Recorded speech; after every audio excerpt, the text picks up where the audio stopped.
Tonight, 4 secondary schools have been closed indefinitely. And they include Maranda Boys High School in Siaya County, which has been closed indefinitely following students' unrest protesting what they termed as mistreatment by the school administration. We also have Kisumu Girls High School in Gia Girls, as well as Chalbi Boys in Marsabit County. The Education Principal Secretary, Belio Kipsang, has warned that students not to involve in any kind of, unrest in their schools. And he opens up the big story tonight. Let's listen to him first. Some of the challenges that we are facing, one is that usually in this term, students usually panic as we go towards mocks and pre-mocks because some are in denial. They are not prepared adequately and they would not want to face that reality as they go into mocks. But these are issues we're handling. These are some of the issues which came out in the Clear and Molo report. We've been engaging with our teachers and encouraging them and asking them that they cover the syllabus in good time so that our children are able to be relaxed as they wait for the examination. That is Education Principal Secretary Belio Kipsang. They are warning students who are causing unrest in high schools. Now tonight on the show, I shall be speaking to Florence Mashio from Equality Now, education expert Joseph Ruko. I also have education specialist Boro Edward joining us all the way from the lakeside city of Kisumu, as well as Dr. David Bukusi, who will join me via way of phone. Dr. Bukusi is a teenagers education specialist. But for now, let's cross over live to the city center where our lead reporter, Sophia Nuna, is on standby with more details for us. Sophia, good evening, and what more do you have for us? Good evening, Yusuf. The cases of unrest in several schools around the country have caused grave concern. And let me just run you through what we've been able to see, starting with today, Maranda High School in Siaya County being closed indefinitely, a decision that was announced by the county education director. And he said that some of the concerns that the students have raised is around the strict discipline rules is what they're talking about, or rather boarding rules in the school, poor diet, that they have a very early wake-up call for the morning preps. They're dissatisfied with that and they want action taken. So there were protests, and to avert what was likely to escalate into chaos in the school, that decision to close down Maranda Boys School in Siaya County was arrived at earlier today. And just yesterday, Yusuf, the neighboring school closest to Maranda, you have Nia Girls High School as well, was closed down, a decision that was made by the school board. They have not given reasons, but said the unrest that was going on in the school forced them, is the decision that was announced by the chair of the school board. The girls in that school as well saying that several conditions in the school were not conducive, and hence the protest and boycott of classes. Yusuf, the day before, Kisumu County and the Kisumu Girls High School. Girls there going on the rampage, destroying property. And in this particular instance, again, the county director of education announcing the closure of the school as well indefinitely. And in this case, the reports we are getting is that the students are unhappy with what they describe as the high-handedness of the principal in that school. They also have concerns around the rules with entertainment and freedom of worship.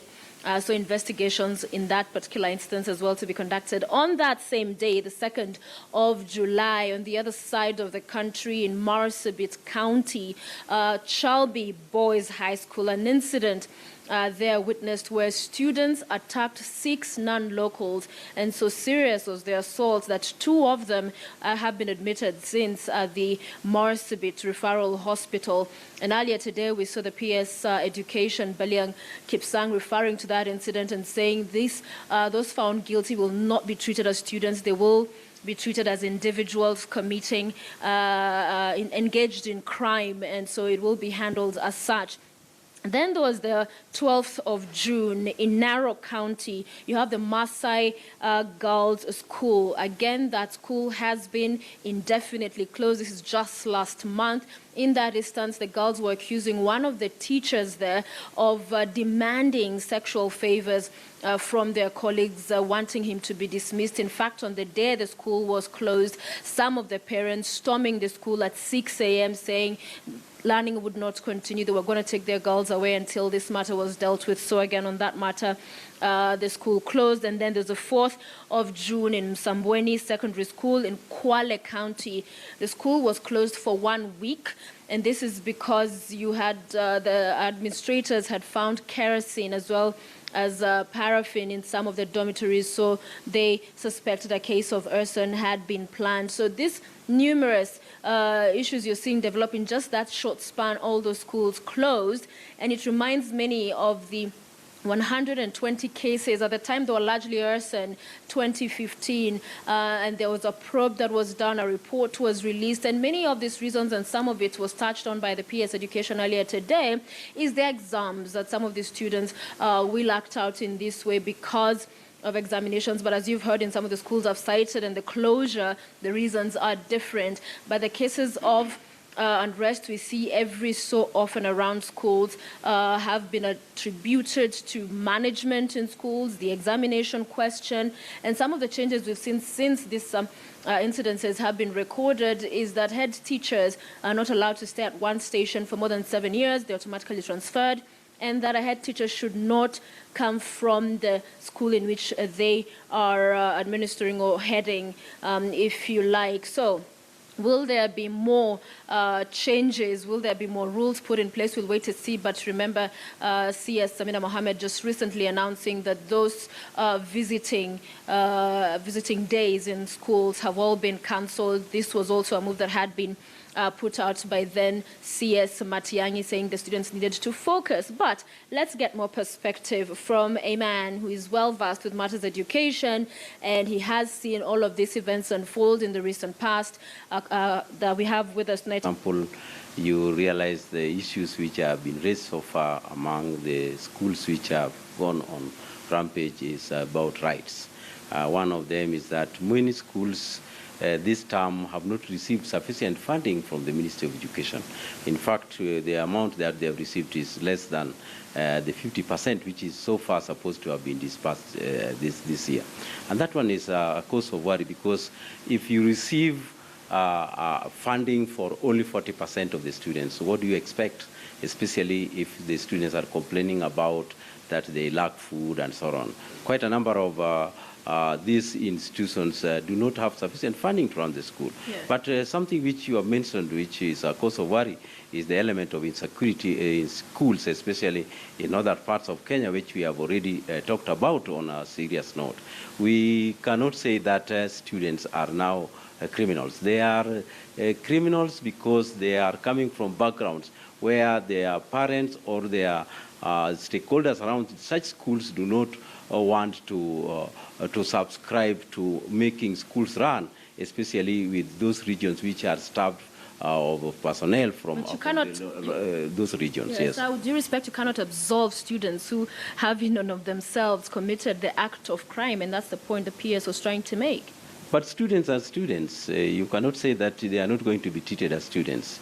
Even if they have gone that far, it cannot have been a spur of the moment kind of activity. It must have been instigated from some quarter. You don't think they should be punished? They should be punished with equal measure, but the issue must be investigated to find out what is the source of this. Yeah. All right. You've mentioned the funding, but surely that's just one aspect of it. The other issues I was highlighting in the schools around management, the dissatisfaction that the students will raise, and the manner in which they are able to ventilate, so that they go to these cases of protest because they feel they are not being heard even when they raise their issues.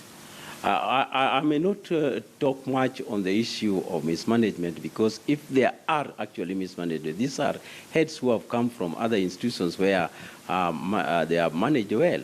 And for example, when you talk about the issue of near girls, for example, which kind of the head has been there for a long time, and there are no changes in the leadership. The only school which, of course, should be a factor to be addressed aggressively by the Ministry of Education and Teacher Service Commission is where they bring changes against the run of play.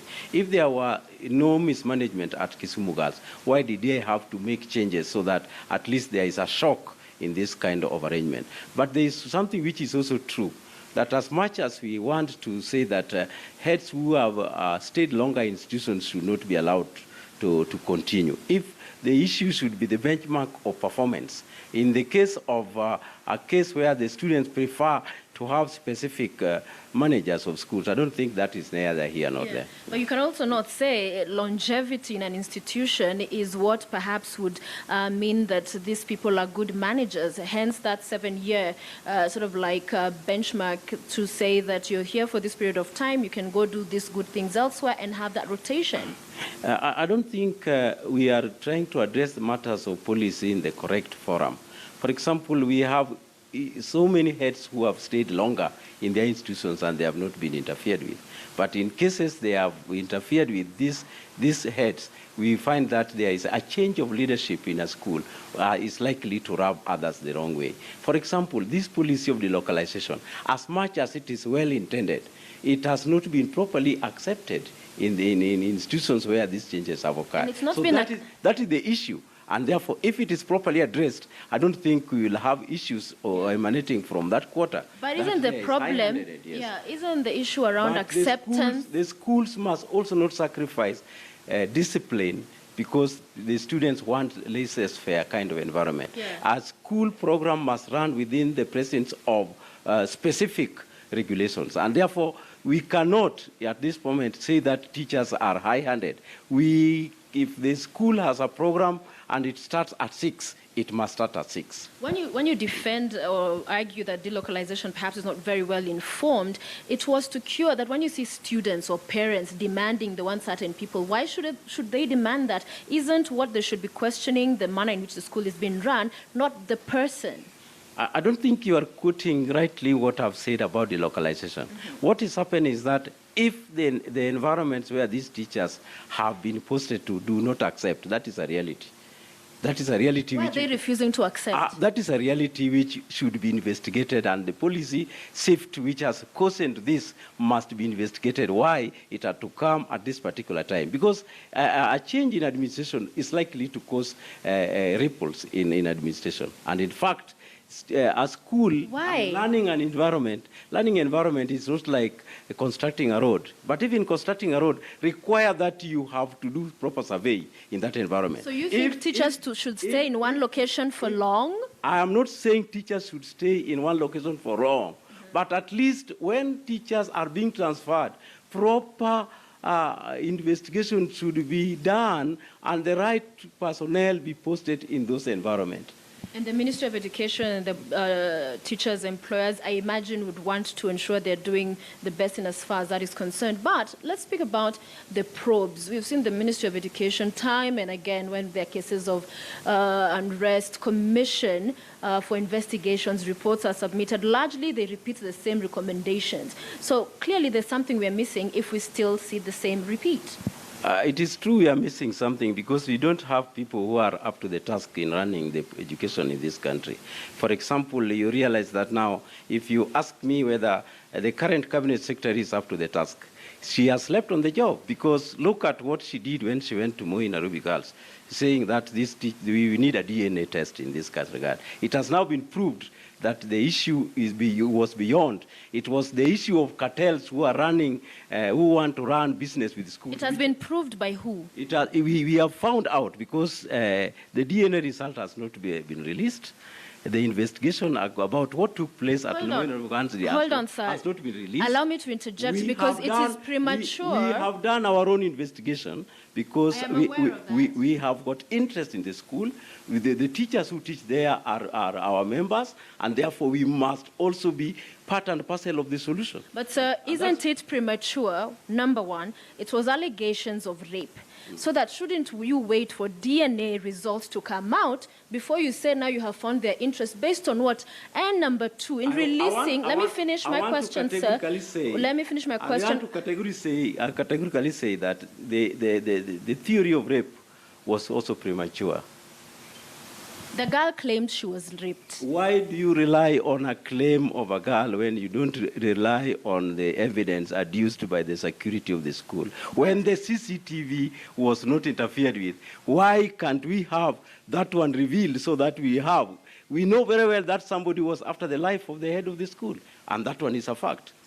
But surely, sir, you're making quite sensational claims here. Shouldn't you wait for DNA results? Because if, in fact, this happened, you're now dismissing what may have happened. We don't know. We are waiting. And Kupet, whilst you investigated, the officers, police are investigating it as well. Shouldn't it have been wise, as opposed to sensationally come out with this report, submit and perhaps work with the officers and say, this is what we have found, and we are giving it to you to support your own investigations, as opposed to stand and say, surely, before investigations are concluded, that this girl, you believe the report of somebody else and not the person who claimed it. I want to challenge whoever is involved in this investigation to challenge the position of Kupet.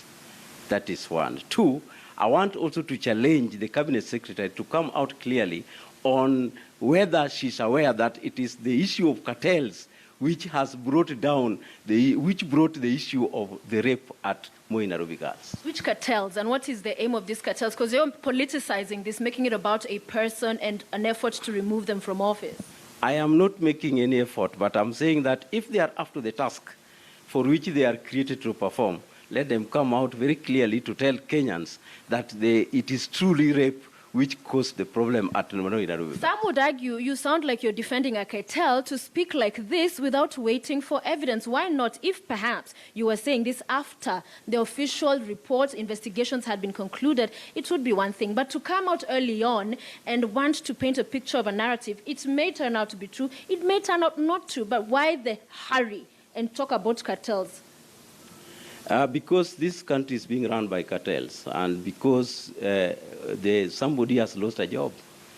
The principal of Moi Nairobi Girls lost a job, and nobody cares about the job she lost. So and if this incident happened, would you still be defending a principal? The board of Moi Nairobi Girls was disbanded. We want to know whether there was sufficient proof that they slept on the job. Investigations are ongoing, sir, with due respect. Why are you so impatient? If the investigations are on, people should not be sacked. If investigations are on, people should step aside.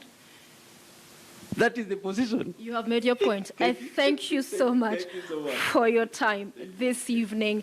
Misori Akelo, he is the Secretary General, Kupet. Yusuf. Thank you very much, Sophia Wanuna, for that. It's unfortunate that, stakeholders within the education sector are resorting to blame game instead of finding final solution to what is ailing our education system. Now, in studio, I have Florence Meshia from Equality Now. I also have Joseph Ruko, who is a specialist in the education sector. I also have Boro Edward, who's going to join me all the way from the lakeside city of Kisumu.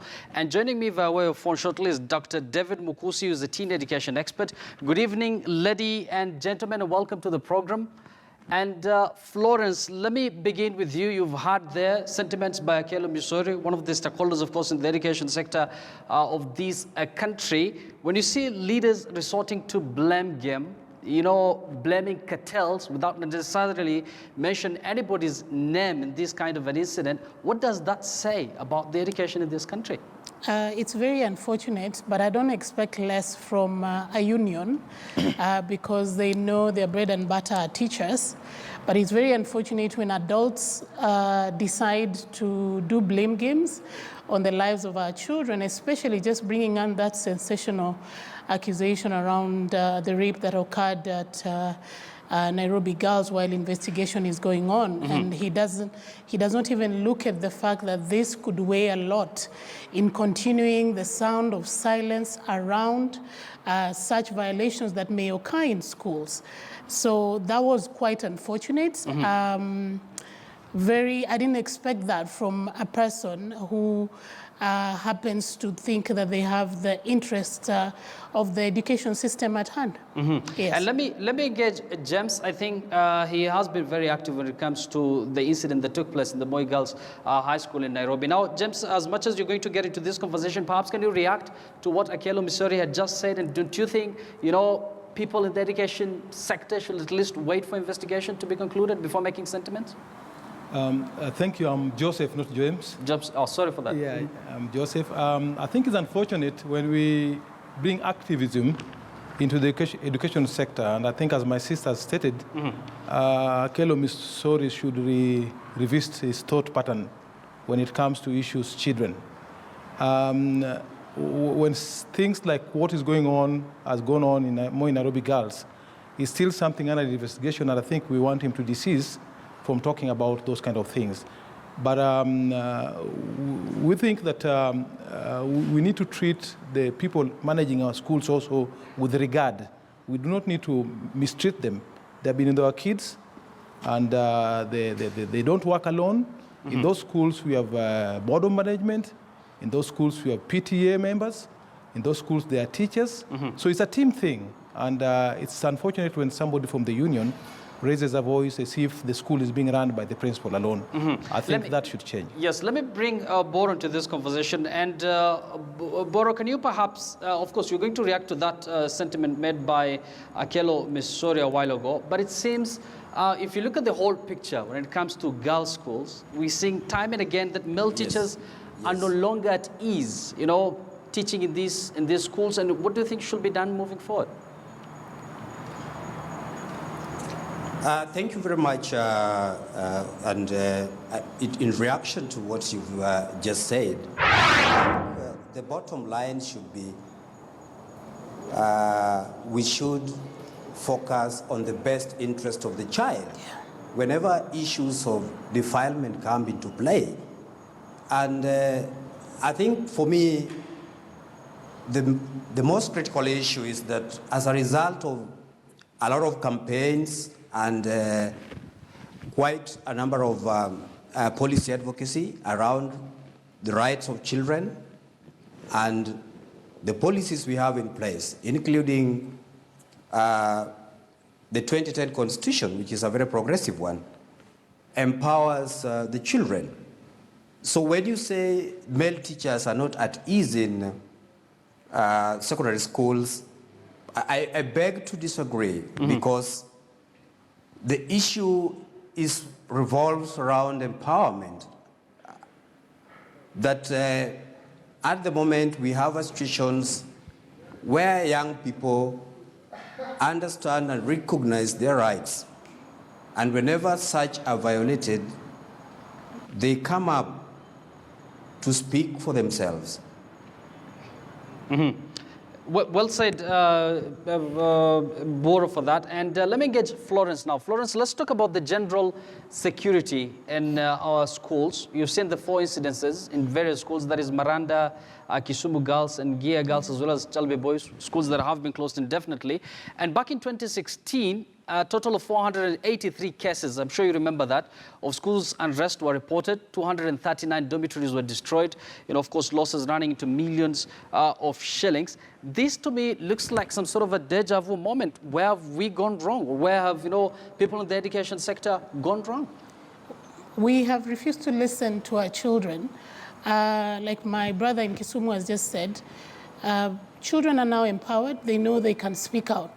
But the minute they realize that they're not being heard, then they resort to the means that the adults in Kenya have told them to do, that if you shout, if you break things, if you demonstrate, then people will listen to you.